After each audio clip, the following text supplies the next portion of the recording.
Bonjour à tous.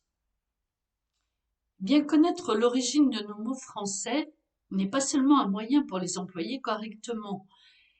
Cette connaissance éclaire parfois nos aspirations secrètes et nos rêves. C'est le cas pour les mots désignant les jardins. Si l'on regarde du côté du latin et du grec, bien on est déçu. Le mot normal du grec, à savoir képos, n'a rien donné en français. Et le mot latin hortus n'a donné que des composés comme horticole, horticulture. Cependant, on peut noter en Picardie un dérivé latin de hortus, hortilio, qui subsiste encore avec un sens très particulier. Les ortillons sont des maraîchers qui cultivent des jardins, les ortillonnages, desservis par les innombrables canaux de la Somme. Ils circulent à l'aide de bateaux plats dont ils se servent aussi pour transporter leurs produits à Amiens. Le marché sur l'eau de cette ville offre un spectacle très pittoresque et riche en couleurs. Mais après cette petite diversion, une surprise nous attend. C'est un mot qui a été employé en grec, mais qui n'était pas d'origine grecque et qui a fait fortune dans nos langues modernes, c'est le mot paradis. En grec, paradeisos. Il a d'abord été employé par Xénophon lorsqu'il a pénétré au cœur de l'Asie et parlé de ces paradis, c'est-à-dire de ces vastes jardins somptueux qui étaient la propriété des princes de Perse. C'était un mot d'emprunt désignant pour les Grecs une merveille à imaginer située dans un lointain Orient.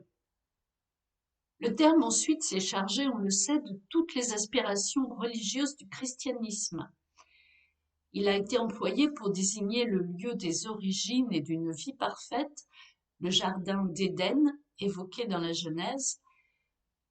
Éden est cette fois un mot hébreu, mais ce fut là un paradis perdu. Aussi la religion nous propose-t-elle un autre paradis. Le mot désigne alors le lieu éloigné de la terre et à peine imaginable où parviennent les âmes élues et définitivement sauvées. Il s'oppose dans ce cas à l'enfer et au purgatoire. Mais rappelons-nous, à l'origine, c'était un jardin. Mais à côté de ces jardins qui dépassent notre expérience, il y avait de simples jardins humains où l'on cultivait gentiment des plantes.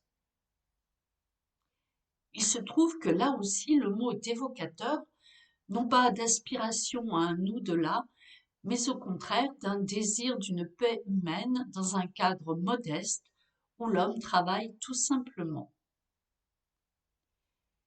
Pourtant, le nom de nos jardins n'a rien à voir avec le grec. Il vient d'un mot franc se rattachant aux emplois germaniques de l'anglais ou de l'allemand, garden ou garten. Mais il est intéressant de voir que ce mot signifiait endroit clôturé. L'idée est bien celle d'un domaine préservé, à l'abri de la nature sauvage ou des incursions d'autres hommes. Et toute une philosophie surgit alors. Cultiver votre jardin signifie s'occuper de ses affaires et ne se mêler de rien d'autre. Le jardinier devient le symbole de cette activité modeste et quotidienne. Le jardin a pu grandir et devenir un parc. L'origine de ce mot parc est beaucoup moins limpide que celle de jardin. Disons même qu'elle est tout à fait obscure. Mais la notion qu'il désigne est extrêmement nette et s'est maintenue dans la langue avec une rare constance. Un parc a toujours été un espace entouré de murs ou au moins d'une clôture. Au Moyen Âge, les parcs des châteaux nourrissaient des bêtes sauvages destinées à être chassées. Au parc, s'opposait la forêt, que son nom, dérivé du latin foris, qui veut dire en dehors, désignait comme extérieur au parc.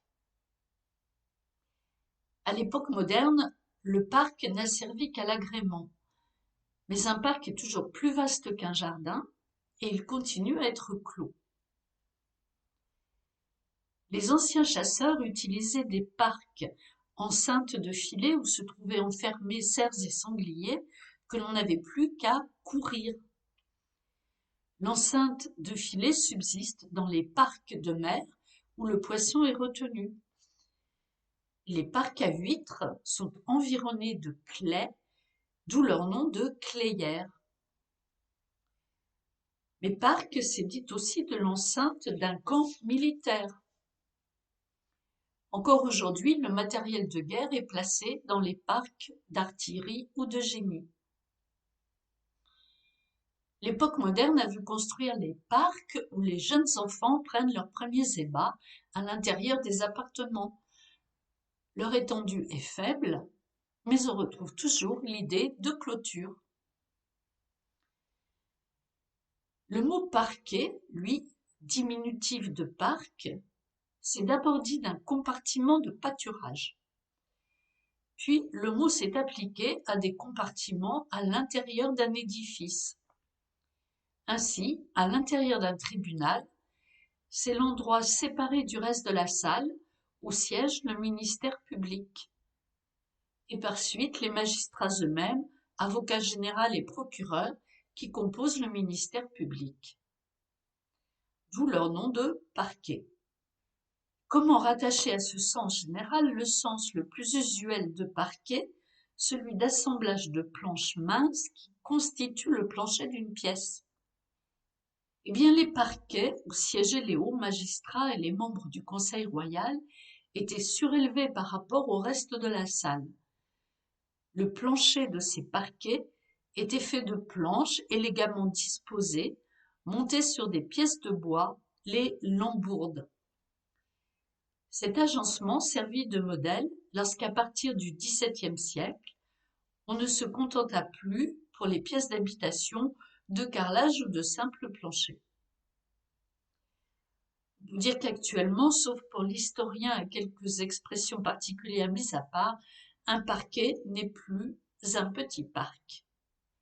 Et pour conclure, si le jardin a pu grandir, devenir un parc, l'idée de clôture est bien sensible dans tout le vocabulaire. Même si le mot paradis avait une origine comparable, l'évolution l'a entraîné vers d'autres valeurs.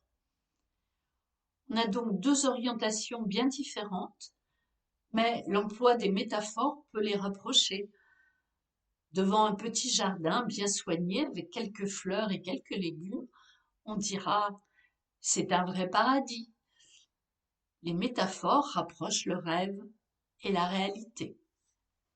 Et je vous dis à la prochaine fois.